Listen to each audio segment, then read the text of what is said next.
जी, फिर पुनः आप सबका स्वागत है इसी विषय पर फिर से सुनने के लिए।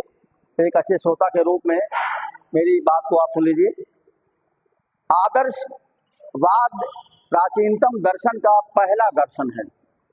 यद्यपि आदर्शवाद के प्रवर्तन के कुछ दिनों बाद, बहुत दिनों तक तो आदर्शवादी शिक्षा प्रणाली सर्वमान्य रही, लेकिन ये कहा गया है change is the law of nature. हमारे समाज में ये प्रकृति का भी नियम है कि जैसे प्रकृति में परिवर्तन होते रहते हैं, ऐसे विचारधाराओं में भी परिवर्तन होता है, मान्यताओं में भी परिवर्तन होता है। प्राचीन मूल्य मान्यताएं, शिक्षा प्रणालियां उत्तरोत्तर कुछ समाप्त होती जाती हैं, कुछ का परिवर्तन होता रहता है और नवीन सिद्धांत, नए आयाम, नए चिंतन, नए विचार जन्म लेते रहते हैं। बाद में आदर्शवाद के बाद में प्रयोजनवाद, अस्तित्ववाद, यथार्थवाद, तमाम अनेकों ऐसे शिक्षा के दर्शन का सूत्रपात हुआ, उसका संवर्धन हुआ, उसके विचार आए।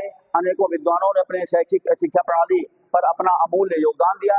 लेकिन जो आदर्शवाद है, आदर्शवादी दार्शनिक मानते हैं कि हम शिक्षा, बच्चों को ऐसी शिक्षा दें जो वास्तव में उनको इस जगत के योग्य, जो वर्तमान जगत है, उन्होंने कहा कि जगत के दो रूप हैं। जो आदर्शवादी दार्शनिक हैं, प्लेटो भी मानता है कि जगत के दो रूप हैं।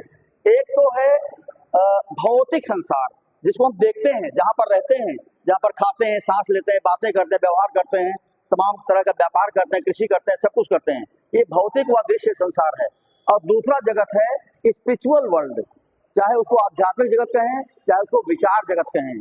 तो कहा गया है, आदर्शवादी विचारधारा के दार्शनिक मानते हैं, प्लेटो भी मानता है कि जगत के दो रूप हैं, एक भौतिक संसार और एक आध्यात्मिक संसार। भौतिक संसार भी महत्वपूर्ण है, हमें भौतिक वस्तुओं का संग्रह भी करना पड़ता है अपने जीवन यापन करने के लिए, हमें अर्थोपार्जन करना पड़ता है, हमें कृषि व्यापार करना पड़ता है। लेकिन जो विचार जगत है या जो आध्यात्मिक जगत है, वो भौतिक जगत से श्रेष्ठ है, क्योंकि कहा गया है कि जो प्राकृतिक से अप्राकृतिक अवस्था में हम पहुंच रहे हैं, इसके मूल में विचार है। वस्तुएं परिवर्तित होती रहती हैं, नवीन वस्तुएं प्राचीन हो जाती हैं, पुरानी हो जाती हैं, जीर्ण सी हो जाती हैं, लेकिन जो विचार हैं, विचार कभी मरते नहीं हैं, विचार शाश्वत हैं, निरंतर हैं, अमर हैं। इसीलिए कहा गया है वस्तु जगत और विचार जगत में विचार जगत श्रेष्ठ है। द वर्ल्ड ऑफ आइडियाज, ये जो स्पिरिचुअल वर्ल्ड है, जो आध्यात्मिक संसार है, ये श्रेष्ठ है, ये चिरंतन है, ये अस्थायी है। इसमें विचार हमेशा शाश्वत होते हैं, निरंतर होते हैं। आप देखते हैं अनेकों महापुरुष, तमाम वैज्ञानिक, तमाम साहित्यकार आज नहीं है, लेकिन वो अपने विचारों के नाते आज भी अमर हैं। आदर्शवादी विचारधारा इसी आधार पर कहता है कि हम विचार जगत की श्रेष्ठता को स्वीकार करें। वस्तुएं तो परिवर्तनशील हैं, क्षणभंगुर हैं। यही शिक्षा के माध्यम से भी प्लेटो बताना चाहता है कि शिक्षा सांसारिक सुखों के लिए तो शिक्षा आवश्यक ही है, लेकिन अस्थायित्व के लिए, वैचारिक अस्थायित्व के लिए, समाज में आदर्श की स्थापना करने के लिए, समाज में मूल्यों, परंपराओं को जीवित रखने के लिए हमें विचारों को श्रेष्ठता देनी होगी, विचारों को श्रेष्ठ मानना पड़ेगा। इसीलिए वस्तु जगत से विचार जगत ज्यादा श्रेष्ठ है।